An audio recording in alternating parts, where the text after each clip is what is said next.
Hi, I'm Ella. It all started back when I was a fresh-faced hairdresser, barely out of school and already behind the chair at a small salon downtown. Those were simpler times, just me and my scissors, and the whole world seemed like it was there for the taking. It was a regular Tuesday when James first walked in. The bell above the door jangled and in he came, looking around like he wasn't sure he'd come to the right place. His hair was a mess, a wave of thick curls that looked like they fought comb and scissors equally. "Hey, you open for a walk-in?" he asked, his voice unsure over the buzz of hairdryers and chit-chat. "Sure thing, take a seat," I said, pointing to my chair. He sat down, and I threw the cape over him, snapping it at the back a bit tighter than necessary. "What are we doing today?" "Just, make it look like I ain't been dragged through a hedge backwards," he joked, half smiling in the mirror. I laughed, picking up my scissors. "I reckon I can do that." As I worked, we started talking. Turns out, we both had a thing for old-school rock bands and hated modern pop. "Can't stand that electronic stuff they play everywhere now," he grumbled. "Tell me about it. Give me some Zeppelin or Floyd any day," I replied, snipping away. "Exactly," he said, and just like that, it was like we'd known each other for years. We talked about everything under the sun, books, movies, you name it. By the time I was done, his hair looked 100 times better, and there was something in his smile that told me this wouldn't be the last I'd see of him. He came back every other week for a trim, always timing his visits so it'd be my chair he'd end up in. We started grabbing coffee after my shifts, and those coffees turned into dinners, and well, you know how it goes. A year later, we were married. Nothing fancy, just us and our families in the backyard of his folks' place. We were so broke back then that our honeymoon was 3 days in a lakeside cabin that smelled like mildew and old fish. But we didn't care, we were on top of the world. Then along came Michael, our little bundle of joy.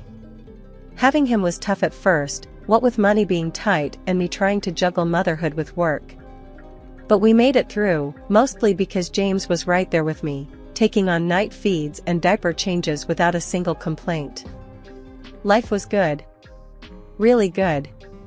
We had our ups and downs, sure, but who doesn't? I loved my job, got to meet all sorts of folks from around town. Everyone had a story, and they all seemed to want to share theirs with me.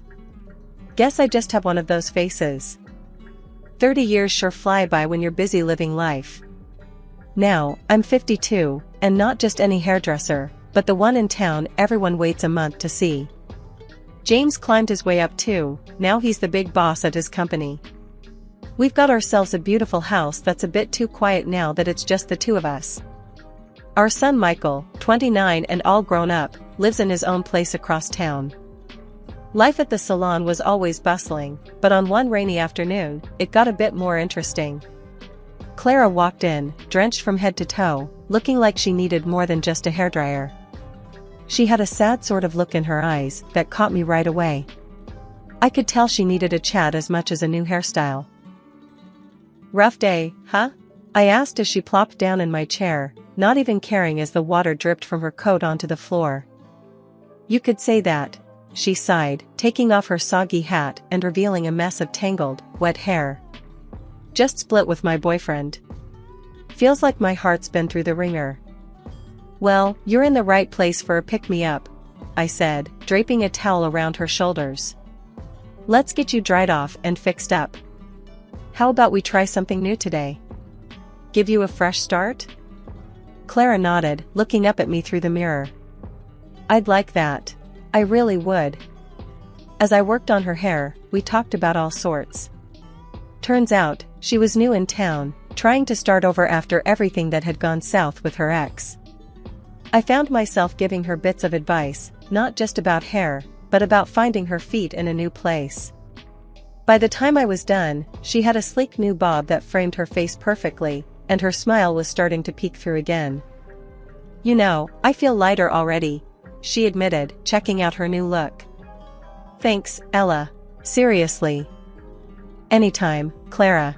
You know where to find me," I said, handing her the mirror so she could see the back. Just then, Michael walked in, surprising me during work hours. He'd been doing some errands around town and decided to drop by. His eyes landed on Clara, and I saw that same spark I'd noticed between me and James all those years ago. "Mom, hey, who's this?" Michael asked, trying not to make it obvious he was checking Clara out. "This is Clara. Clara, meet my son Michael. He's usually not around during the day, thinks he's too busy for his old mom," I joked, giving Michael a playful glare. "Nice to meet you, Clara. And Mom, I'm never too busy for you," Michael shot back with a grin. Clara laughed, and I could see her warming up to Michael's charm. "Nice to meet you too, Michael. Your mom's been telling me all about the town. Sounds like you both know it inside out." "Yeah, well, I could show you some places if you like," Michael offered, and I almost rolled my eyes at how smooth he was being. "That'd be great," Clara said, her smile bright and genuine now. As they chatted, I cleaned up my station, keeping one ear on their conversation. It was clear they clicked instantly. Michael offered to take her out for a coffee to continue their tour guide chat, and Clara agreed. Watching them walk out together, I felt a mix of emotions. I was happy for Michael, seeing him light up around Clara, but a part of me worried, too. Starting new relationships on the rebound can be tricky, and I hoped he wouldn't end up getting hurt. Michael and Clara, who quickly became like a daughter to me, had rushed into marriage. It was a whirlwind, sure, but seeing them so happy made everything feel right. We often had them over at our place, where laughter filled the rooms more than the light. I loved those dinners. Clara would always joke about her taste in men, teasing Michael by saying she liked them slender and athletic. Michael would play along, sucking in his gut and flexing like a bodybuilder, which had us all cracking up every time. It was all in good fun. And after we ate, Clara would help clean up without missing a beat, saying she couldn't just sit and watch me do all the work. It warmed my heart to have such a caring daughter-in-law. James and we were doing all right ourselves. He had become a big shot at his company, always busy, always on the move.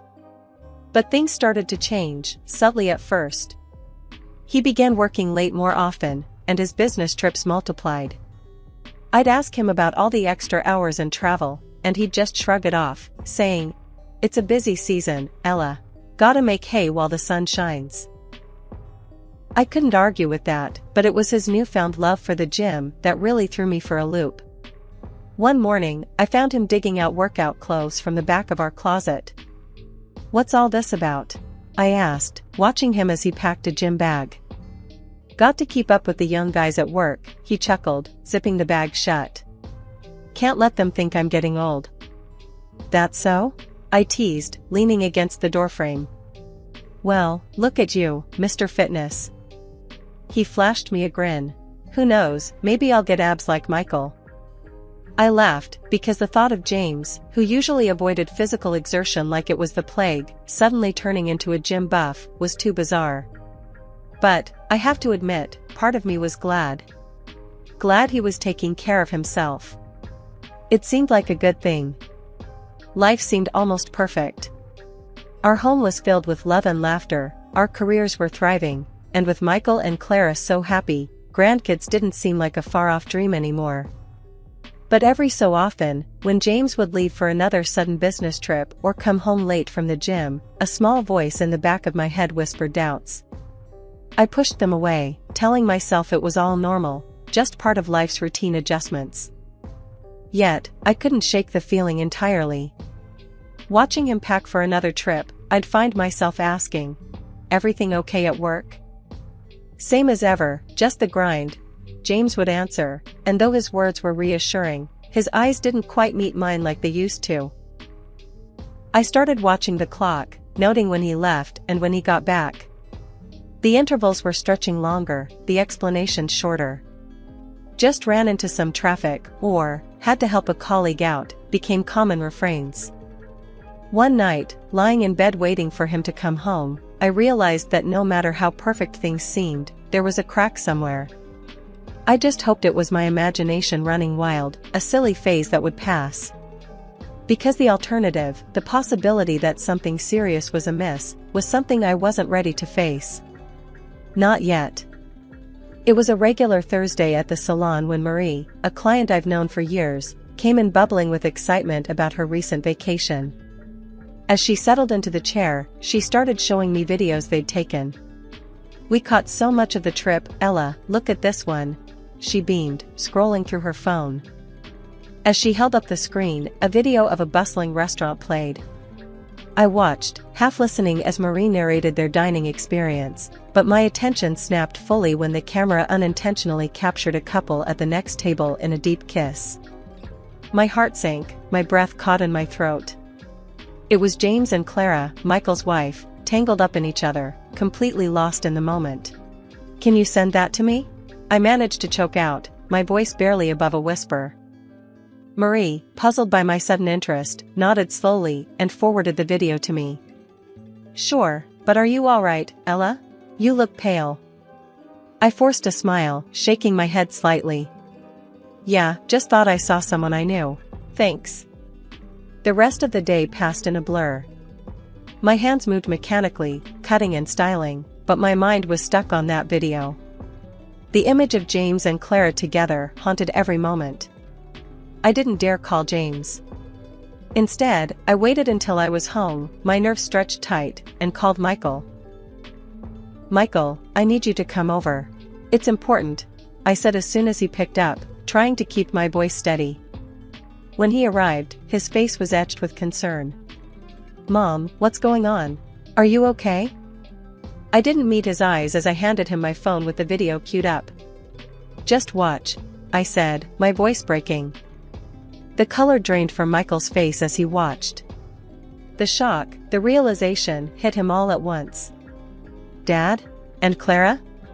His voice was a mix of disbelief and pain. He looked from the phone to me, searching for an answer. Before I could reply, the front door swung open and in walked James, Clara beside him, both laughing about something trivial. The sight of them so carefree twisted the knife deeper into my chest. James, still smiling, started, "Guess who I ran into today and gave a ride?" His words hung in the air as he finally noticed the atmosphere. Michael threw the phone on the table, the video still playing, the sound of their laughter grotesquely out of place now. James's smile faltered, his eyes flicking from the phone to our faces, realizing what had happened. Clara's smile dropped as she followed his gaze to the screen displaying their indiscretion. The second that video ended, the air in the room turned icy. James turned pale as if he'd seen a ghost, while Clara, with a cruel smirk, didn't even try to hide her glee. "I love him," she declared, pointing unabashedly at James. "And honestly, Ella, you're old. He doesn't want you anymore." Her words stung like a slap. I felt a deep, hollow ache in my chest. I couldn't believe I had welcomed such a snake into our home, into our family. How had I been so blind? Michael's reaction was instant. His face flushed with anger as he stood up, towering over his father. "I'm done with you, Dad. And you." He turned his fury towards Clara. "Get out of my house." Clara's laugh was sharp, her voice laced with entitlement. "And where am I supposed to go? I'm entitled to half of this apartment and alimony. You owe me that much." Michael scoffed, the sound bitter and full of scorn. "The apartment was mine before we even met. It's in my name only. And as for alimony," he sneered, "your cheating has taken care of that. You get nothing." While Clara fumbled for a response, James stepped in, his voice cold and calculated. "We need to talk about our assets, Ella. We've got 30 years of marriage here. I want half of everything." His audacity was breathtaking. My entire world was crumbling, and he was worried about money.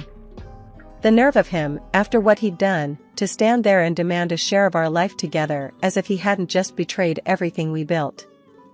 The divorce was nasty, drawn out, and every encounter dripped with venom, especially from James. He strutted into court, playing the wronged party, trying to smear my name and grab as much as he could from the ruins of our marriage. It was excruciating to watch the man I had loved twist our memories into lies, just to gain an upper hand. And Clara, oh Clara had the gall to taunt me outside the courtroom on the last day. "You're just an old woman, Ella. James wanted someone young and beautiful, like me." Her words echoed in my ears, each syllable a pointed dagger meant to wound. It felt like the ultimate betrayal, not just of the heart but of all the years we'd spent side by side. I drove home those days feeling like the shell of the woman I used to be, questioning my worth, questioning every year we'd spent together. But through this storm, Michael was my rock. He stood by me, his presence a constant reminder that not everything from my marriage was a loss. Seeing the strength and integrity in my son, I realized that if my marriage had given me nothing else, it had given me him, a man who knew right from wrong, who stood up for what was right even when it was hard. One morning, I stood in front of the mirror, took a deep breath, and made a vow to myself. "Ella, it's time to rebuild, from the ground up." The reflection staring back at me nodded, as if sealing the pact. One of the hardest decisions I had to make was about the house. It was too full of memories, too big for just me. Plus, the settlement required that we sell it and split the proceeds. "Fresh start, Ella," I muttered to myself as I signed the papers at the real estate agent's office.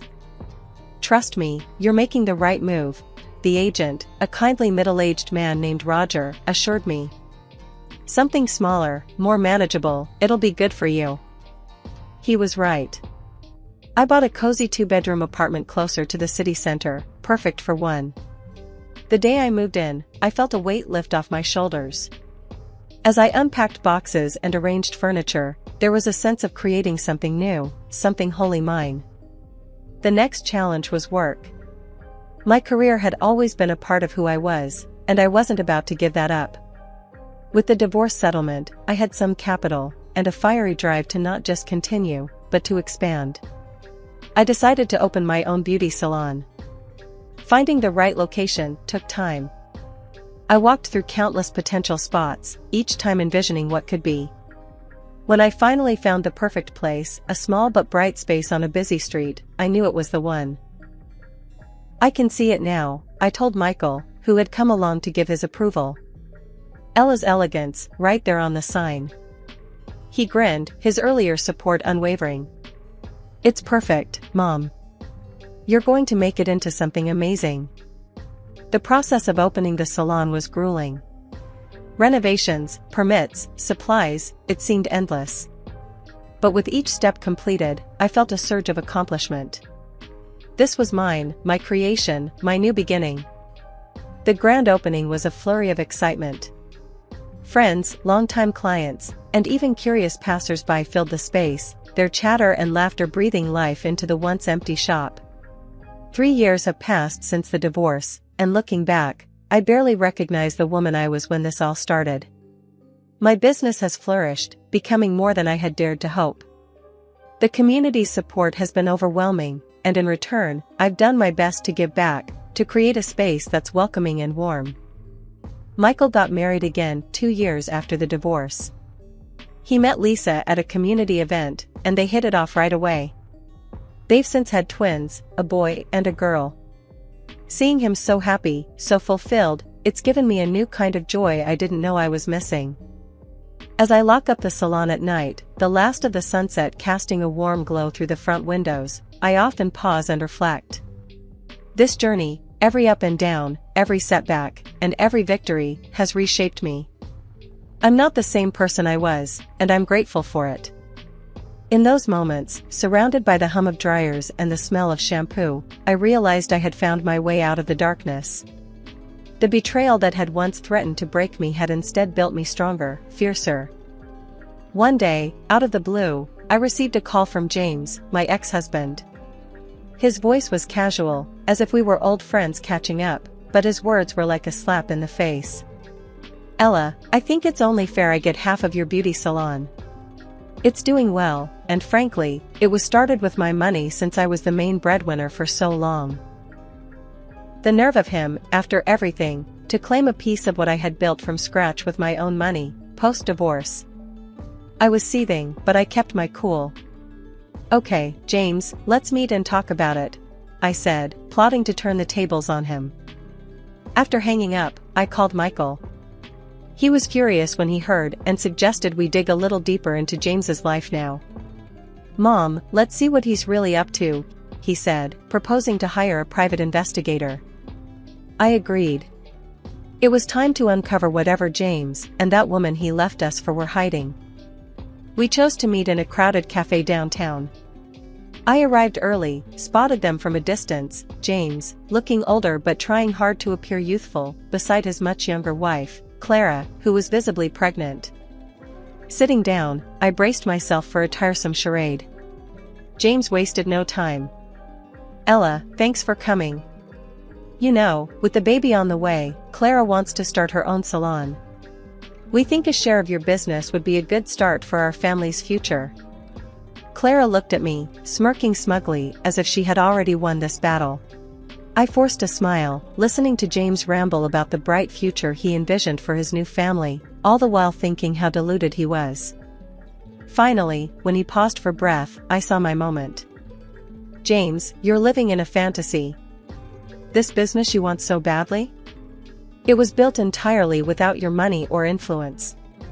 And as for this child you're so excited about, I paused, my smile fading as I pulled out a series of photos and slid them across the table to him. It was like watching a train wreck in slow motion. James and Clara leaned in to look at the photos, clear shots of Clara with another man, not just in casual settings but leaving a hotel together. And there's more, I continued, my voice steady, despite the chaos I was unleashing.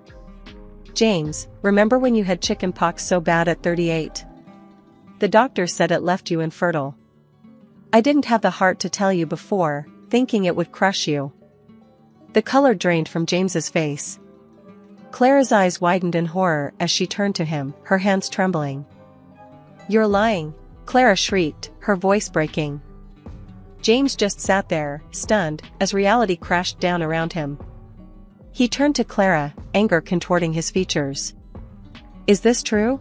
Are you cheating on me? The cafe around us had gone silent, all eyes glued to our table. Clara started sobbing, her previous arrogance washed away by public humiliation. James, I can explain, she stammered, but James was already on his feet. I don't want to hear it. We're done. He was shouting now, causing a scene as his world fell apart. Get out of my life. I stood up, smoothing down my skirt. I think this meeting is over, I announced, my voice loud enough for the surrounding tables to hear. I want nothing more to do with either of you. As I walked away, the last thing I saw was Clara weeping and James yelling, the staff rushing over to intervene. I stepped out into the sunlight, feeling a weight lift off my shoulders. A few days later, I was at the salon, tidying up after a busy day. The bell above the door jingled, and I looked up to see Michael walking in, his face bright with a smile. Hey, Mom, how's the champion of independence doing today? He teased, walking over to give me a hug. I laughed, handing him a broom to help me clean up. Oh, stop it. But I won't lie, it feels good. Really good. That's what I like to hear, Michael replied, starting to sweep. So, what's next for you? I paused, leaning on my broom. Well, I've been thinking about that a lot. I want to do more than just run the salon. I want to give back somehow. Michael nodded, looking thoughtful. You've got a lot to offer, Mom. Maybe some kind of mentorship program? You know, for young women starting out? That's exactly what I was thinking, I said, excitement bubbling up inside me. I want to help them build their own futures, make sure they have the support they need.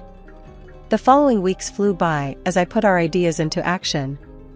I reached out to local community centers and schools, setting up workshops and talks. The response was overwhelming. So many young women came, eager to learn and grow. One evening, after a particularly successful workshop, I sat in my salon, reflecting on everything that had happened. The phone rang, and I answered it, still in a reflective mood. Ella's Elegance, this is Ella. Mom, it's me, came Michael's cheerful voice. Just wanted to check in. How was the workshop today? It was fantastic, Michael. These girls, they're so bright and full of potential. It makes me feel like I'm really doing something worthwhile. I replied, a smile spreading across my face. That's awesome, Mom. I knew you'd be great at this. We chatted a bit more, and after hanging up, I felt a profound sense of peace. I had come so far from the woman who thought her life was over after a divorce. Now, here I was, making a real impact, feeling more fulfilled than I ever had.